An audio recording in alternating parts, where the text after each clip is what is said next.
Stay dandy, baby. The 5th season of My Hero Academia has been one wild ride, but I think this is the first episode of the season that has given me a massive emotional gut punch, as again, we dive into the turmoil that is the Todoroki family. Hello, my friends, and welcome to another review of My Hero Academia. Before we go forward with the review, please make sure to subscribe to the channel if you're liking my content and my videos. If you are liking them, go ahead and do a big, badass, plus ultra punch on the like button. Super easy to do, helps out these videos a lot. And if you want to go that extra mile, please consider checking out my Patreon page. If you guys make a small donation, I'll review an anime series of your choice. I would also love to add your name to this list of amazing people that you currently see on screen, the big badass superheroes of Ace Guru. But let's go ahead and jump into this episode right here, which finally picks up from that cliffhanger we saw at the end of the last episode, the introduction of that weird villain wearing the black and white stripes, and we get to learn that apparently 7 years ago in the past, Endeavor threw this guy in the slammer, and this guy did not take it well. He really wanted to get his revenge against Endeavor, but not necessarily revenge in the sense that he wanted him to die. He just wanted to see him suffer a little bit, and he also wanted to die at his hands. That's basically what this villain's entire goal is. And by the way, this villain's name is Ending, and he has really weird powers. He has the ability to control painted white lines. It kind of reminds me of how Aizawa uses the wrappings around his neck, except here they're a little more dangerous. But like I said, he wants to get revenge against Endeavor, and he wants to do so in a very underhanded and very disturbing fashion by allowing him to lose control of his heroic abilities. He wants him to kill him, which again is the ultimate revenge for a lot of villains. It brings to mind like some classic Batman villains, if you know what I mean. But most of this story, again, focuses a bit more on the Todoroki family and all of the tumultuous things that are actually going on with them, especially when they bring up the character of Toya, who again is very mysterious and strange, apparently another son of Endeavor who apparently is dead, and we don't know how it happened quite yet, but the implication, at least according to Natsuo, is that Endeavor is the one who is responsible for doing this.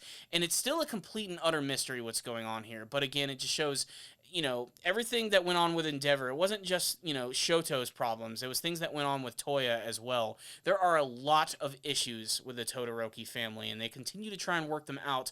At least Fuyumi and Shoto are, but, you know, Natsuo, he just still isn't having it at all. And as he's leaving his house, he actually ends up getting kidnapped by Ending, who basically uses him as a little bit of a hostage. He's been waiting for this perfect opportunity to strike Endeavor, not just necessarily physically, but mentally and at his heart as well.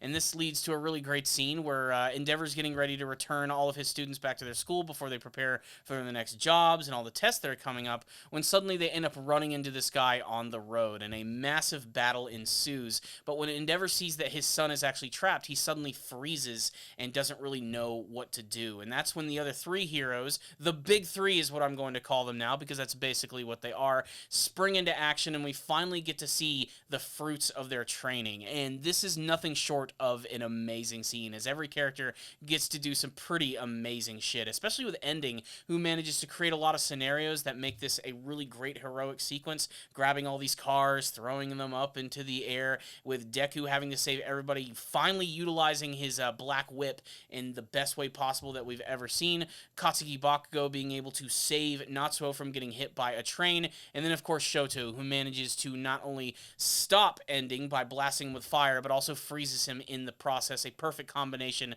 of his fire and ice abilities. And basically, that's it. The day has been saved, but there's still that emotional moment in this episode, one that, I'm not gonna lie, actually really affected me. If it wasn't for the fact that my girlfriend was in the room when I was watching this, I might have started to shed a tear or two. I was biting my lip pretty hard during this sequence, and it was right after Natsuo had been saved, and Endeavor doesn't even say anything. He just runs up and embraces his son and just hugs him, the hardest I think we've ever seen him hug anyone in the entire series.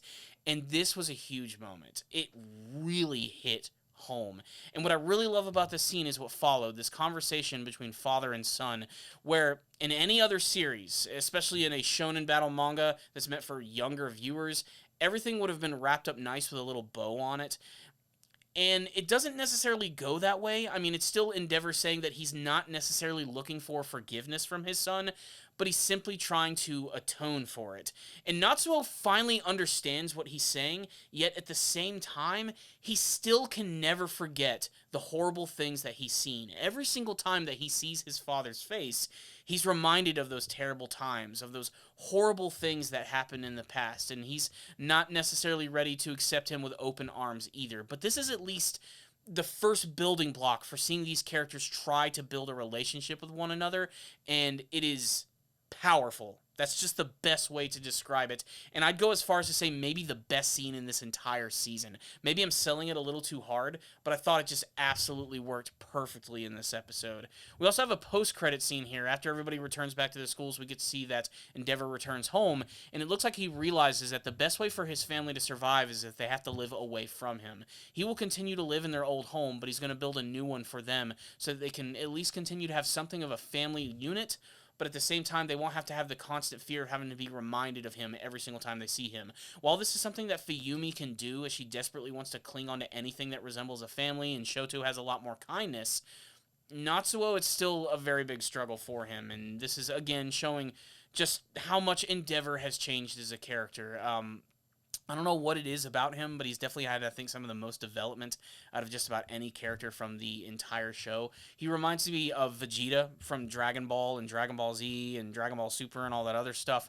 I only say that because he's a character who started out, while he was kind of heroic in some senses, like Vegeta, he was very antagonistic at the beginning. He had this darkness that was around him, and little by little he's had to accept his new role as being a protector and a hero, and seeing him change and try to better himself. Not so much to always look for forgiveness like he said with Natsuo, but to simply atone for what he's done is nothing short of amazing. And that's what made this such an emotional and impactful kind of episode.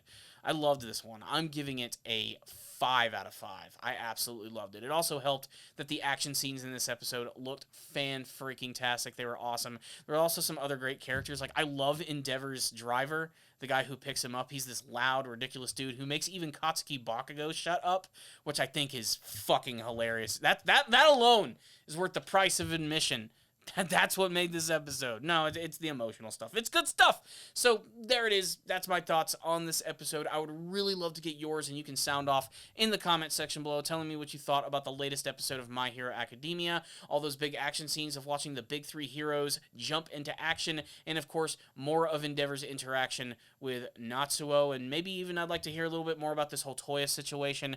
I can't wait to learn a little bit more about it. I have some theories about it, but I almost want to make a whole separate video about that. And again, you have to remember, I'm not a manga reader, so I'm sure a lot of this information probably already exists out there in some capacity, but still, I want to talk more about that, and I'm excited to see where the rest of the season is going to go. I hope we get some more intensity just like this very soon. We'll just have to wait and see. But that's my thoughts on the episode. Thank you again for watching. I'll see you all next time, and as always, stay dandy, baby.